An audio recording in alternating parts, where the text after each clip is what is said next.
महिला आरक्षण का बिल गिर गया है और उसके खिलाफ अब बीजेपी जो है सड़कों पर उतरकर आंदोलन कर रही है। इस वक्त आप देख पाएंगे बीजेपी मुख्यालय के बाहर, चर्चगेट के बाहर महिलाओं के हाथों में पोस्टर है, फाड़े जा रहा है, उसको जो है पैरों तोड़े रौंदा जा रहा है।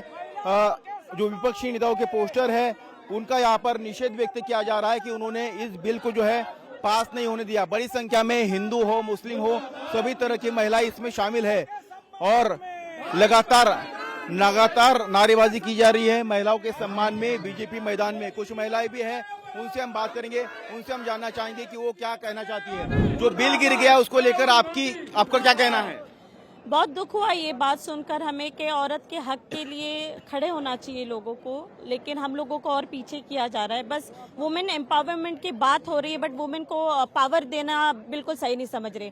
हम पूरा घर संभालते हैं, सब कुछ संभालते हैं। आज अगर हमको देश के साथ अगर हमको है ना साथ में लेके चलना पड़े तो हम लोग और बेहतर कर सकते हैं। जिस तरह हम घर बहुत अच्छा संभालते हैं उस तरह देश को भी हम अच्छे से देख सकते हैं और साथ में तो और बेहतर कर सकते हैं। एक औरत की तकलीफ एक औरत और बेहतर समझती है, जैसे वो आदमी की भी समझती है, वैसे औरतों की तो और बेहतर उसकी पीड़ा समझ सकती है। तो ये बहुत गलत हुआ, ये हमारे साथ होना नहीं चाहिए। आप क्या कहेंगे जो बिल गिर गया है उसको लेकर? क्या राजनीति हो रही है? विपक्ष कह रहा है कि पुराना बिल लेके आइए, हम तो उसको समर्थन करने के लिए तैयार है। महिला आरक्षण की जो है उसके कारण बीजेपी राजनीति कर रही है।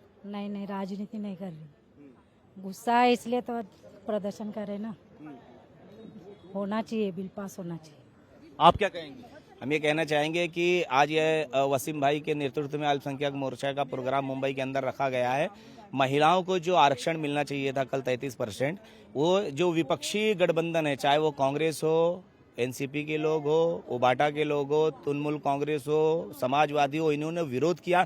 विरोध करके ये जता दिया इन लोगों ने कि सिर्फ औरत को घर तक महदूद रखना चाहते हैं। हम नरेंद्र मोदी जी हमारे प्रधानमंत्री, यशस्वी प्रधानमंत्री है, वो गली से लेकर दिल्ली तक और जमीन से लेकर आसमान तक महिलाओं को भेजने का काम कर रहे हैं। ये नहीं चाहते कि हमारे महिलाएं आगे बढ़े, आमदार बने, खासदार बने। इनको जलन हो रही है महिलाओं से, चुभता है इनको। ये सिर्फ महिलाओं को वोट बैंक समझ रहे हैं, जिनका हम निषेध करते हैं, विरोध करते हैं। इंडी गठबंधन मुर्दाबाद, अखिलेश यादव मुर्दाबाद, राहुल गांधी मुर्दाबाद। बताइए, ये तो चाहे प्रियंका गांधी हो, विपक्ष के लोग कह रहे हैं कि उन्होंने जो है लोकतंत्र को बचाया उल्टा। बीजेपी तो इसमें साजिश कर रही है, बीजेपी तो इसमें डिलिमिटेशन लाना चाहती है और उसका उन्होंने विरोध किया। देखिए, मुझे तो इतना ही बोलना है कि औरत जो है वो जननी है। उन्होंने डॉक्टर को, टीचर्स को, यहाँ तक कि पॉलिटिशियंस को, यहाँ तक कि जो भी बड़ी बड़ी पार्टीज है उनके नेताओं को जाना है। तो उनको आगे बढ़ने के लिए आज इतना विरोध उल्लंघन किस लिए? महिला तो नारी शक्ति युवक अभियान है, इनको तो आगे इनिशिएटिव देना ही चाहिए।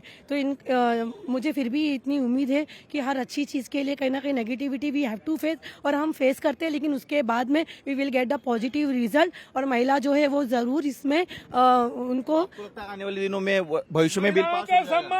हाँ, बिल्कुल होगा। आप क्या कहना चाहेंगे? मैं भी यही कहना चाहूंगी कि आने वाले जीवन में ये बिल पास हो जाना चाहिए।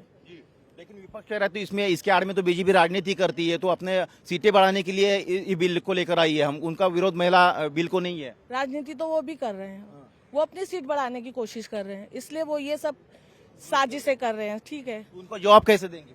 हम अपने हक के लिए आवाज उठाएंगे, हम उनको जवाब देंगे। आप बताइए। जवाब जिस तरीके से आज जवाब देंगे। देश भर के अंदर में आज नरेंद्र मोदी जी ने 33% महिलाओं को आरक्षण देने का जो काम किया है, तो ये विरोधी पक्ष जो है ये इनका विरोध कर रहे हैं। और बहाना क्या डाल रहे हैं कि 5 राज्यों में चुनाव है, तो कहीं ना कहीं ये वो अपने वोट बैंक के लिए सब कर रहे हैं। तो ये कहीं ना कहीं देश के अंदर में ये 33% जो आरक्षण हम महिलाओं को देने का काम, ये पिछले 70 सालों में ये कांग्रेस हो, राष्ट्रवादी हो, राज्य के अंदर, केंद्र के अंदर में अखिलेश यादव जी हो, ये लोग ने कभी हमारे 33% देने के लिए महिलाओं के बारे में सोचा ही नहीं। और आज अगर नरेंद्र मोदी जी सोच रहे हैं तो आज इनको तकलीफ हो रही है, जो कि नहीं होना चाहिए। लगातार घोषणा जारी है। आप बताइए, सरकार कह रही है कि हम इस बिल को लाना चाहते थे, लेकिन विपक्ष ने साथ नहीं दिया। विपक्ष कह रहा है कि आप तो राजनीति कर रहे थे इस बिल के पीछे। अगर राजनीति करते तो आज इतनी महिलाओं को घर बैठे लाड़की बहन का लाभ मिल रहा है। जो महिलाएं बुजुर्ग है, जो घर तक ही सीमित है, जो पहले की हैं, उनको घर बैठे इतनी सब सुविधाएं मिल रही है, बीच में सब योजनाएं मिल रही है घर बैठे। तो वो राजनीति अगर कहलाती है तो ठीक है। विपक्ष तो चाहते हैं महिलाएं आगे नहीं बढ़े। मोदी जी ने तो उतना किया, आज भी कर रहे हैं, पहले भी किया महिलाओं के हक के लिए। जो आप कैसे देंगे इसको, जो विरोध हुआ है? इसको विरोध हम देंगे, हम मैदान में लड़ेंगे जब तक वो हमारा हक नहीं मिल जाता 33%, तब तक हम लड़ेंगे। उनको चूड़ियां भेजेंगे कि हम महिलाएं पुरुषों से कम नहीं हैं, हम चूल्हे तक सीमित नहीं हैं।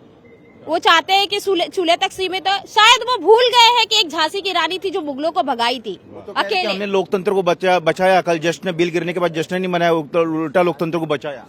ये तो बोलने वाले तो हर कोई कुछ भी बोल सकता है ना।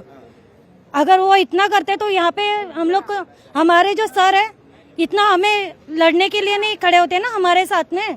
पास होगा बिल आपको लगता है? हाँ, जी जरूर पास होगा, जरूर पास होगा। मोदी जी लाएंगे बिल? जी जरूर खड़े रहेंगे, साथ में लाएंगे। वो महिलाओं को कमजोर समझते हैं पर वो गलत समझ रहे हैं, हम लड़ेंगे। वसीम भाई, आपसे जानना चाहेंगे कि आपने यहाँ पर घोषणा भी की है कि जो है आप चूड़ियां भेजने का कार्यक्रम करेंगे विपक्षी नेताओं को।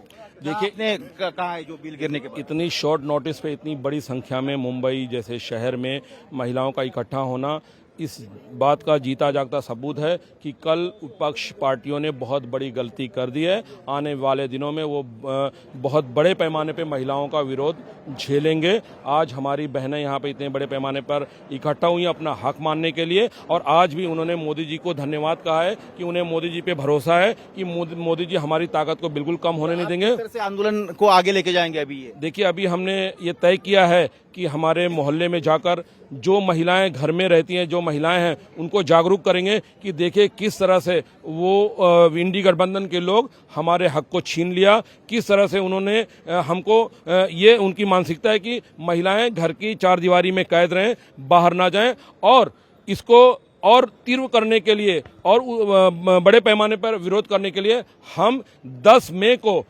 25,000 परिवारों से, महिलाओं से चूड़ियां लेकर राहुल गांधी, जितने भी इंडी गठबंधन के प्रमुख नेता हैं, उनको भेजेंगे कि देखिए चूड़ियों में कितनी ताकत है। हमारी बहनें जो चूड़ियां पहनती हैं, अगर जो उन पर भरोसा किया जाए, उनको अगर जो जिम्मेदारी दी जाए तो वो हर जिम्मेदारी को बखूबी निभाएंगे। लेकिन अफसोस की बात यह है कि वो महिलाओं के ऊपर भरोसा नहीं करना चाहते हैं। चूड़ियां कमजोरी नहीं, ताकत के निशान। यस, ताकत है। वो भले कांच की चूड़ियां होती हैं, लेकिन वो हमारी महिलाओं का, हमारी बहनों का श्रृंगार है, वो हमारी बहनों का सम्मान है। तो हम उनको चूड़ियां इसलिए भेजेंगे ताकि उनको ये एहसास होता रहे कि उन्होंने जो गलती कल की है उसको नहीं करना चाहिए था, और महिलाओं को भी सशक्त बनाने के लिए उनको भी 4 कदम आगे बढ़ना चाहिए। आप क्या कहेंगे? जो विपक्ष कह रहा है कि बीजेपी जो है डिलिमिटेशन के द्वारा अपनी संख्या बढ़ाना चाहती थी, राजनीतिक फायदा उठाना चाहती थी। जी सर, राजनीति तो जो है विपक्षी दल भी कर रहा है। सर, आपने अभी थोड़ी देर पहले एक सवाल पूछा कि चूड़ियां क्या कमजोरी की निशानी है, तो मैं आपको बताना चाहता हूं आपके चैनल के माध्यम से कि चूड़ी कांच की होती है, बड़ी कमजोर होती है। एक महिला जब उस कांच की चूड़ी की हिफाजत कर सकती है, तो सोचिए कांच की चूड़ियों की हिफाजत करने वाली महिला कितनी सक्षम है। जो इतनी कमजोर चूड़ियां इतनी कांच की होती है, वो उसकी हिफाजत करती है।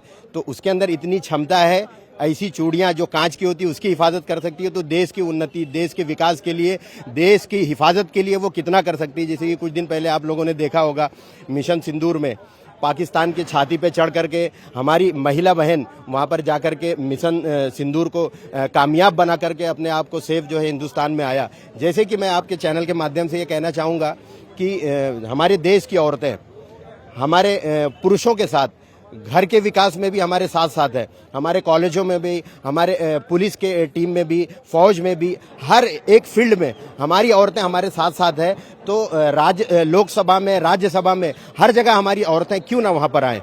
नरेंद्र मोदी कैसे जवाब देंगे? अभी जो विपक्ष कह रहा है उसको आप कैसे जवाब देंगे? जी, विपक्ष को हम ये समझाना चाहते हैं। एक्चुअली विपक्ष ये चाह रहा है कि हमारे देश की औरतें जो है आगे ना आए, देश की औरतें सिर्फ चूल्हा और बर्तन में सीमित रहें। ये विपक्ष की सोच जो है ना इस तरीके से जो है दर्शाती है, वो औरतों को कहीं ना कहीं कमजोर ही बना करके हमारे देश में रखना चाह रही है। तो आप देख पाएंगे कि यहाँ पर बीजेपी के कार्यकर्ता, यहाँ पर महिला है, पुरुष है, और उनका कहना है कि वो अब गली मोहल्लों में जाकर औरतों को जनजागृति करेगी, समझाएंगी और औरतों से चूड़ियां इकट्ठा करके विपक्षी नेताओं को भेजेगी, ताकि इस बिल का जो विरोध कर रहे हैं उनको सद्बुद्धि मिले और अब भविष्य में बिल पास हो सके। महिला आरक्षण बिल गिरने के बाद मुंबई में बीजेपी मुख्यालय के बाहर बीजेपी का विरोध प्रदर्शन यहाँ जारी है। जो पोस्टर्स है उनको यहाँ पर फाड़ा गया है और यहाँ पर लगातार जो है नारेबाजी भी की जा रही है। हाथों में आप देखेंगे महिलाएं बड़ी संख्या में यहाँ पर उपस्थित है और नारेबाजी की जा रही है। राहुल गांधी, अखिलेश यादव और जो विपक्ष के तमाम जो नेता है उनके खिलाफ जो है यहाँ पर विरोध प्रदर्शन किया जा रहा है। महिलाओं का कहना है कि उन्हें आगे जो है विपक्ष आने नहीं देना चाहता है और इसलिए ये विरोध प्रदर्शन का लगातार जारी है। कैमरामैन देवेंद्र जालकर के साथ सचिन चौधरी, इंडिया टीवी, मुंबई।